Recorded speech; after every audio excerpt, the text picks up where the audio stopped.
Sveicināti atkal Spānijā. Costa Blanca sagaida mūs tikpat silti kā vienmēr, pat ziemas vidū. Saule mūs lutina ar savu siltumu, un ielu čalas aicina svinēt dzīvi. Un nav svarīgi, ka ir pirmdiena. Šoreiz tiekamies ar Andriusu Esphauses birojā Gvardamarā, lai tuvāk iepazītu vienu biznesa nozari – attīstīšanu. Šodien tā ir svarīga aģentūras daļa, un pieprasījums ir milzīgs, gan spāņu, gan ārzemnieku vidū. Andrius, studijā tu pieminēji projektus, ko attīsti, un man kļuva ļoti interesanti. Gribētu uzzināt, kā tu saskatīji šo iespēju. Galu galā tā ir pavisam cita niša. Tieši tā. Starpniecība nekustamajos īpašumos un attīstīšana ir pilnīgi dažādas profesijas. Citas stratēģijas un pavisam cits finansējums, lai projektu izvilktu. Pēc 2-3 gadiem darba citā nekustamo īpašumu aģentūrā šajā pašā pilsētā man bija iespēja iepazīties ar zemes gabala īpašniekiem, kuri gribēja pārdot. Tolaik klientu bija daudz, tirgus bija ļoti aktīvs. Es sajūtu, ka var uzbūvēt to, kā nebija. Kā tirgum trūka, citi attīstītāji. Negrib vai neredz, ko klients un tirgus prasa par tādu cenu, tādā kvalitātē. Un sagadījās, ka īpašnieki gribēja pārdot.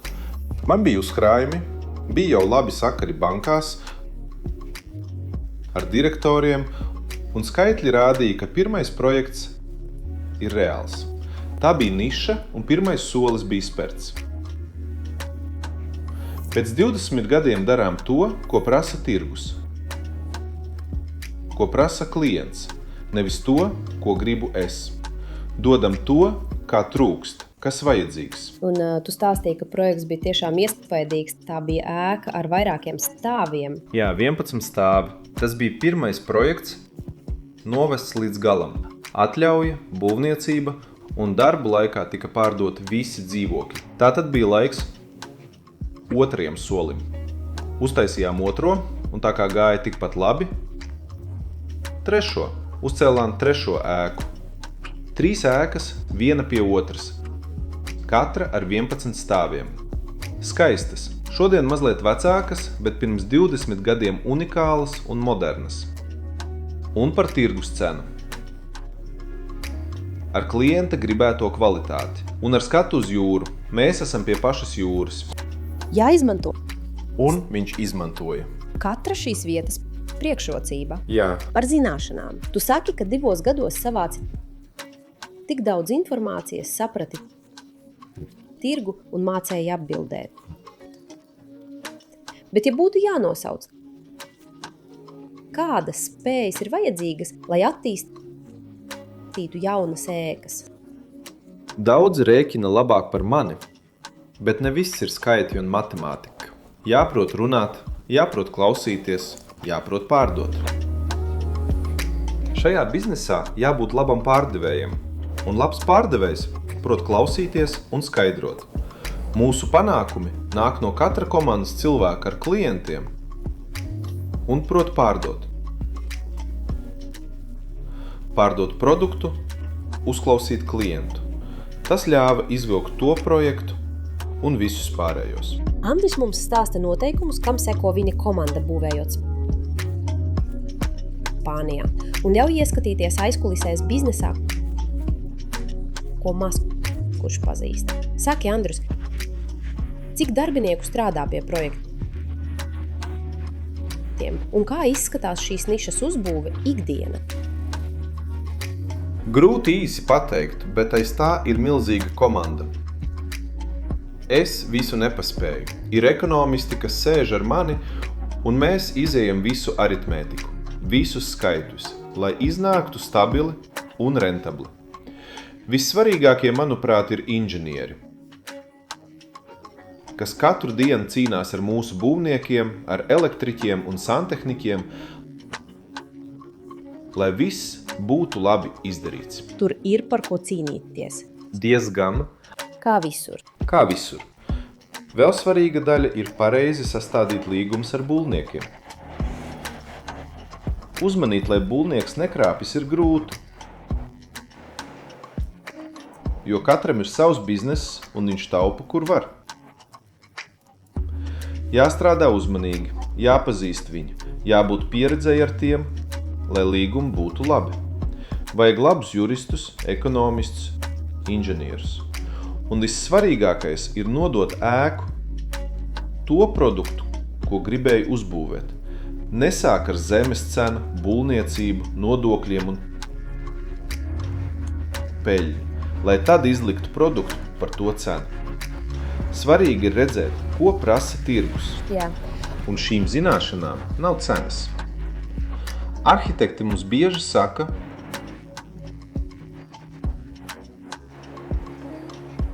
strādājot ar mums, ka esam neparasti. Kāpēc? Tāpēc, ka personīgi sēž ar saviem inženieriem un pārskatu katra projekta, ēkas vai villas plānus, katra dzīvokļa. Ģimene dusmojas, tas ir stundas, bet es pārbaudu, vai mājoklis, ko būvējam, būs ērts, vai katrs kvadrātmetrs ir izmantots, vai plānojums der klientam, jo arhitekti par to nedomā. Bet jādomā arī par jaunumiem, par tendencēm, par mainīgām vajadzībām, vai ne? Tas ir vēl viens solis. Tiesa. Braucam uz izstādēm, sekojam jaunumiem un ar arhitektiem un ceļojam, lai saprastu, kas jauns tirgū, kas var dot klientam vairāk komfortu mājoklī. Arī tas ir vēl viens solis. Tiesa.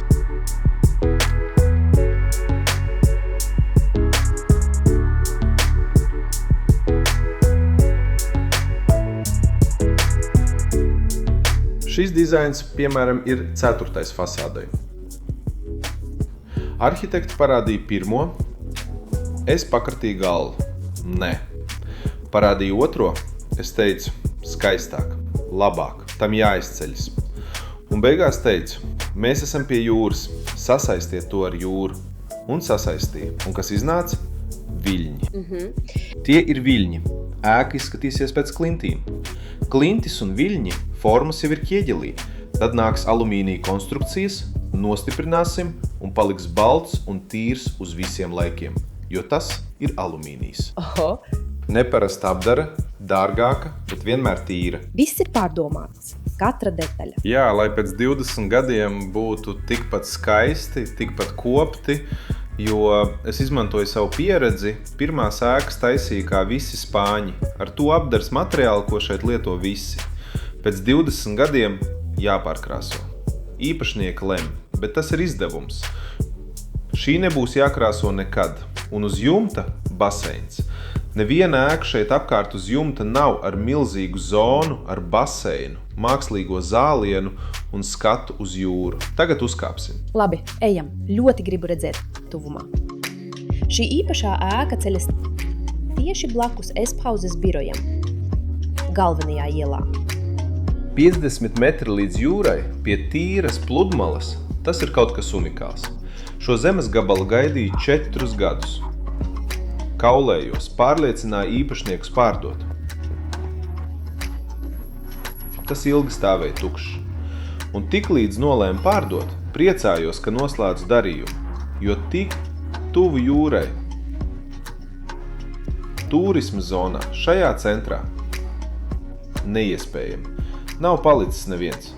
Priecājamies, ka izdevās lietuvieti. 4 gadi gaidīšanas. Sarunu. Un lūk skats. Lūk, patiesi unikāla vieta. Izteigāsim nepabeigto ēku, kur nav bijuši pat nākamie iedzīvotāji. Uzmanīgi, Izspraucamies. piesardzīgi. Ieejam. Kā redzat, būvlaukums tiek turēts tīrs. Pastāstīšu jums vienu no pārdošanas trikiem, iemācītiem sen. Tikko to izmantoju. Viņš pat nepamanīja. Kad ir daudz kāpņu, jāapstājas ar cilvēku pusceļā un kaut ko jāparāda. Viņš atpūšas un nejūt, ka 4 stāvi ir daudz. Tās ir gadu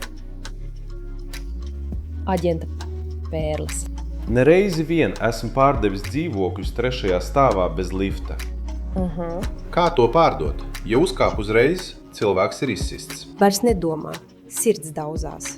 Neko negrib. Bet apstājies 1. stāvā. Skatieties, cik skaisti.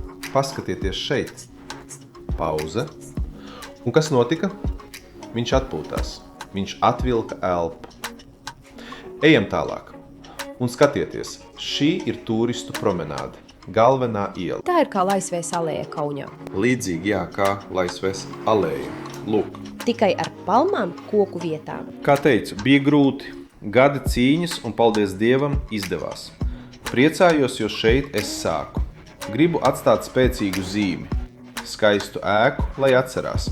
Lietuvietis atbrauc, bija viesmīlis, jauca cementu, nesa ķieģeļus un šodien var uzcelt tādu. Lūdzu. Labi. Skatītāji, redziet, kur iznācām? Lūk, jūra. Jā, un šī būs milzīga zona visiem iedzīvotājiem. Zāliens, soliņi, sauļošanās krēsli un pievienos augus. Iedzīvotājs varēs atpūsties ar skaistu skatu un sauļoties, ja grib. Un šeit baseins pret jūru. Baseins ir priekšā, milzīgs. 15 metri pret 6 garumā. 6 vai 7 metri. Iespaidīga terase, iespaidīga izmēra. Viena daļa augšā, otra zemāk un baseins būs infinitīvi ar ūdeni, kas krīt no abām pusēm. Vakarā izskatīsies brīnišķīgi, it īpaši šeit. Bildēs redzams, kā izskatīsies pabeigts. Un šis ir skats uz to pusi. Tā puse izskatīsies tieši tā. Īstā grila, vai ne? Un tas ir pieejams katram īpašniekam, neviens no malas. Katram īpašniekam sava lifta atslēga un zona. Ar bērniem vai bez var peldēties, sauļoties un skatīties uz jūru. Šeit būs baseins, terases, atpūta, ērtības. Un kas koptu to visu, kad viņi šeit dzīvos? Spānijā vienmēr ieceļ vai ievēl apsaimniekotāji, kas rūpējas par ēku, kāpņu telpām, tīrīšanu, uzturēšanu, liftiem, apdrošināšanu, garantijām un visu šo jumta zonu. Tātad atnāks baseina apkops cilvēki un tīrītāji, kas atstās zonu bez lapām un putekļiem. Un starp citu, kops jumta augus, lai viss būtu nevainojami. Ir apsaimniekotājs, kas vienmēr rūpējās un atbild par tīrību un kārtību. Un pārējie izdevumi. Ūdens, protams. Apkure šeit nav vajadzīga. Ja ir mitrums vai tev ir augsts, pietiek ar kondicionieru siltumā pāris mēnešiem. Radiatori un apkures sistēmas nav vajadzīgas. Turklāt visas mūsu ēkas būvē ar energoklasi A, augstāko. Tas ir tāstu temperatūra maksimāla. Spānijā augstākā klase ir A. Nav ne A+, ne A+. Tādu klašu šeit nav. A ir augstākā. Spānijas A atbilst Lietuvas A++. A nav tikai papīrs, certifikāts, ko dod par kādu pakalpojumu. Tas ir pierādījums kvalitātei mājokļa iekšienē, ko pircējs neredz, jo nevar novērtēt loga kvalitāti, slāņu biezumu, alumīnija loga izolāciju, ne griestu un sienu.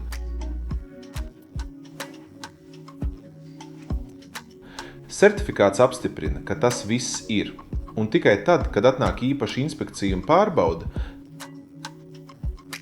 tā mēra siltumu vai augstumu.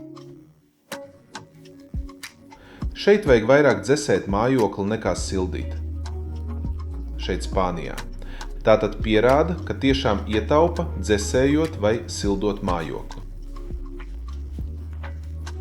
Tik modernos mājokļos zini, kādi mēneša izdevumi nāk. Elektrība būs galvenā. Godīgi, gan ūdeni, gan elektrību mēra ar skaitītāju, kā Lietuvā. un šodien iznāk lētāk. Gan ūdens, gan elektrība maksā par kilovatu daudz mazāk nekā Lietuvā.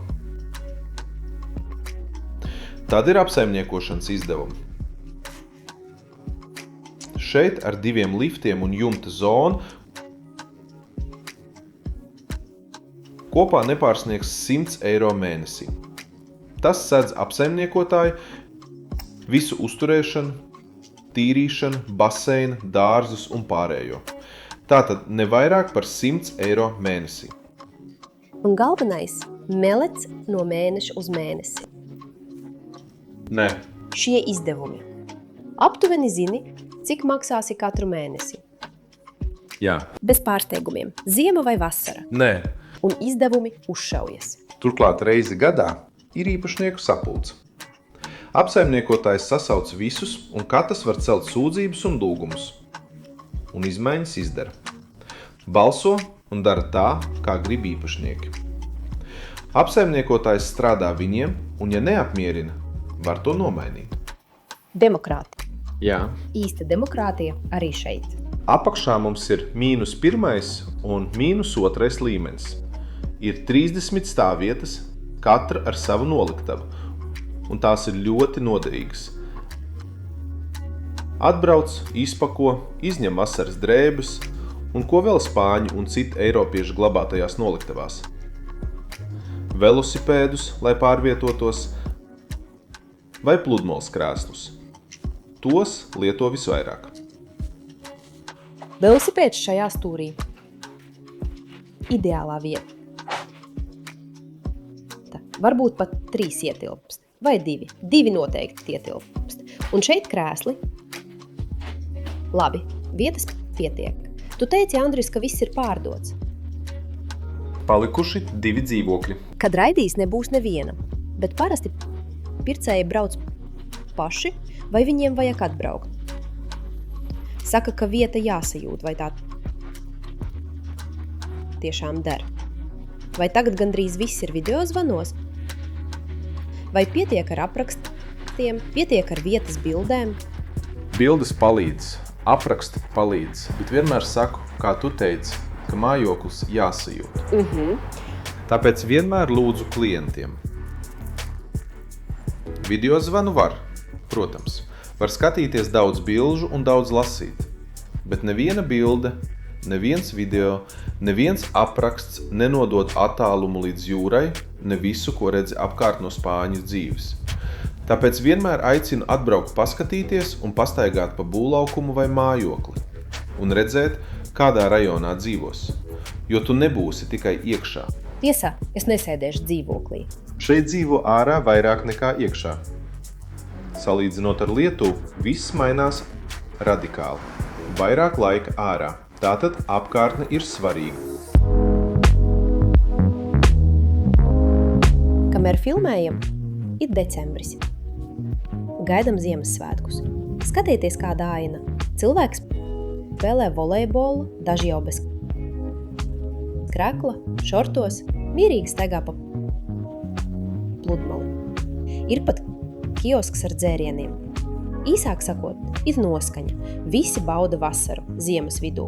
Tāpēc šut brauc visa Eiropa. Jā, un tu teici, ka pilsētiņa nav liela, bet tā ir ļoti gara pludmala. 14 km balto un tīro smilšu. Un smiltis vienmēr kopj, vai ne? Jā. Ļoti labi. Tīrām tās katru vakaru. Un šai piekrastei ir vēl viena priekšrocība, kādas nav visām. Kad ieej ūdenī peldēties, ej tālāk un joprojām ir smiltis. Ne akmeņi, ne koraļi, tikai smiltis. Tas ir ļoti svarīgs punkts bērniem, ģimenēm. Šī pilsētiņa vairāk orientēta uz ģimenes atpūtu. Ne uz jauniešiem, klubiem un bāriem. Ģimenes kafejnīcas un restorāni, pludmale ar ģimeni, jūra, atpūta. Fantastiski.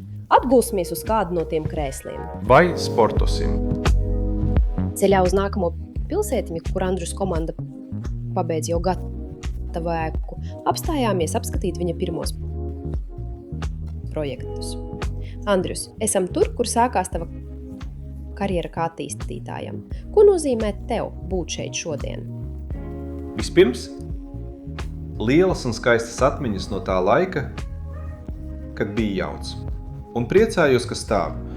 Šodien, braucot garām, varu palielīties ģimenei, paziņām un pievienot to savai vēsturei. Un daļa ģimenes tieši tagad ir vienā no dzīvokļiem.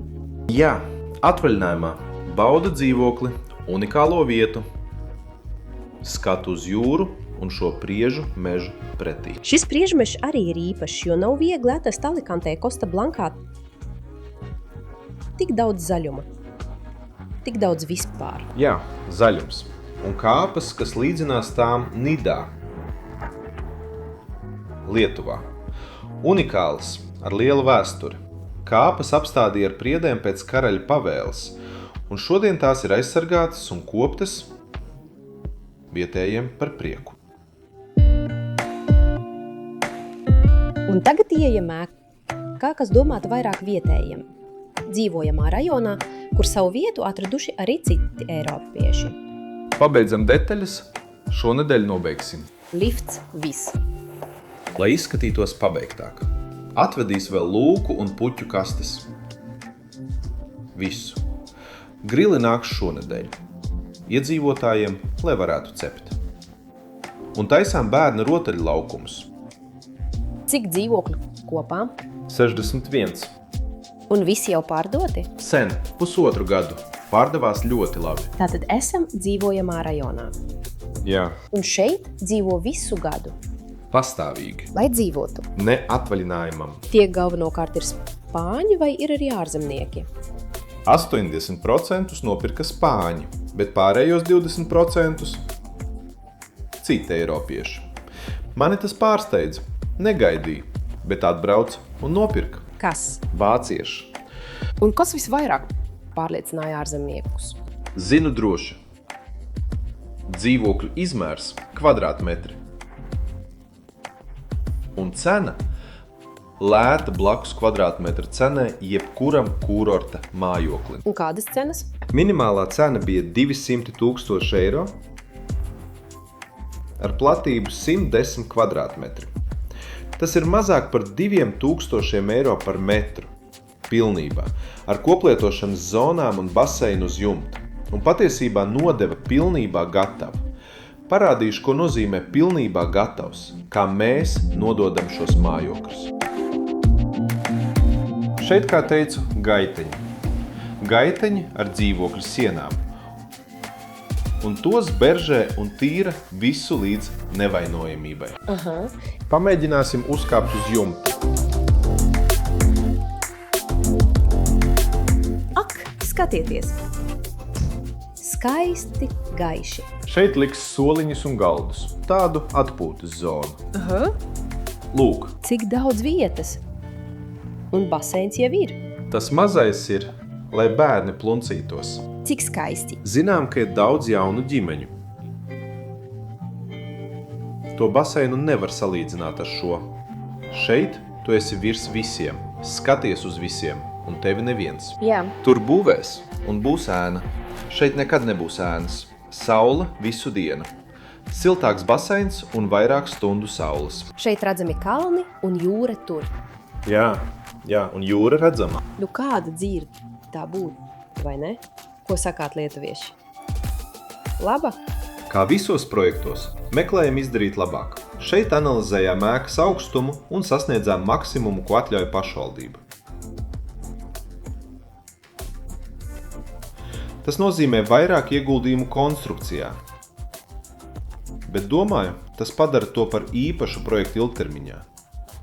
Un tas, kurš pirks šeit, baudīs tieši to – būt virs visiem. To ēku es arī nopirku. Es to nojaucu.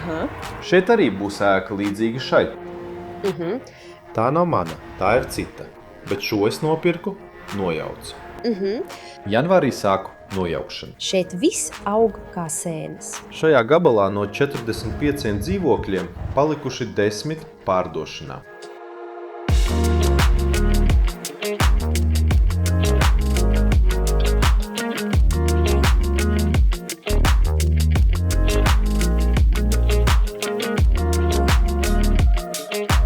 vienā no dzīvokļiem. Redzams, ka viss ir gatavs praktiski dzīvošanai. Jā. Un kā jūs izlēmāt tādu stratēģiju? Vai to prasa klienti? Jā, un Spānijā mājoklis vienmēr pārdod pilnībā gatavs. Daļējas apdares nav, to pat pašvaldība to neatļauj. Esam uz terases, pareizāk, kas ir milzīga, un ir pakāpieni uz augšu.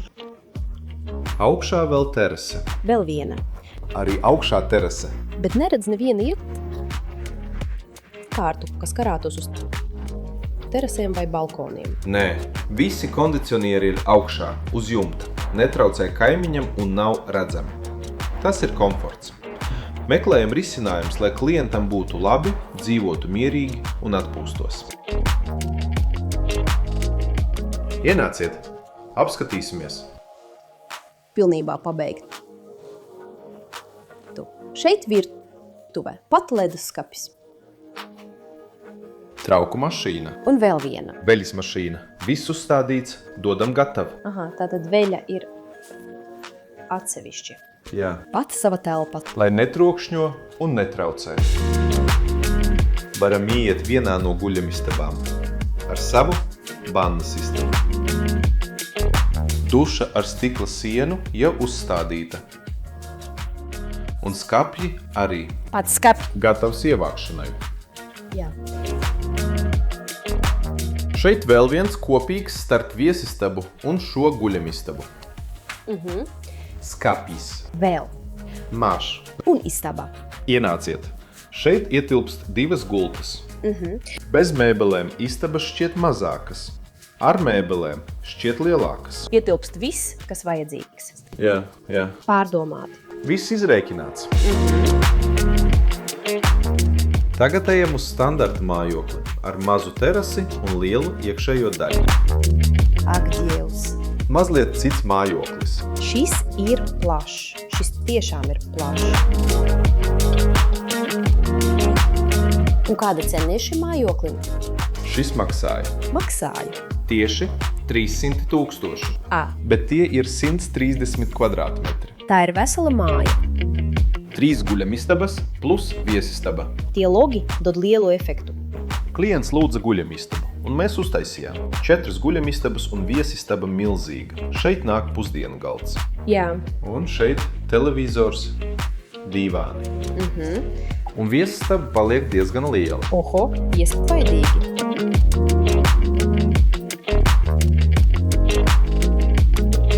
Īpaši mājokļi pilnībā gatavi jaunajiem īpašniekiem. Plaša garāža mašīnām un visam pārējam.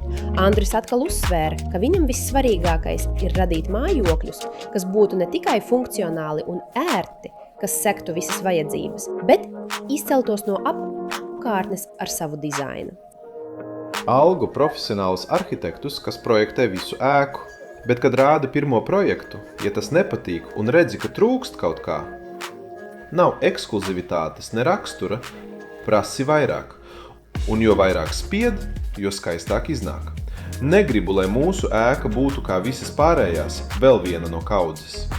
Gribu, lai tā izceltos. Un šī izceļas. Garām gājēji vienmēr skatās. Jā, skatās no apakšas, brīnās, aplūko un ir prieks skatīties. Pircēji izvēlas apderi un mēbeļu krāsas ēstpauzes birojā, kur ir izstāde.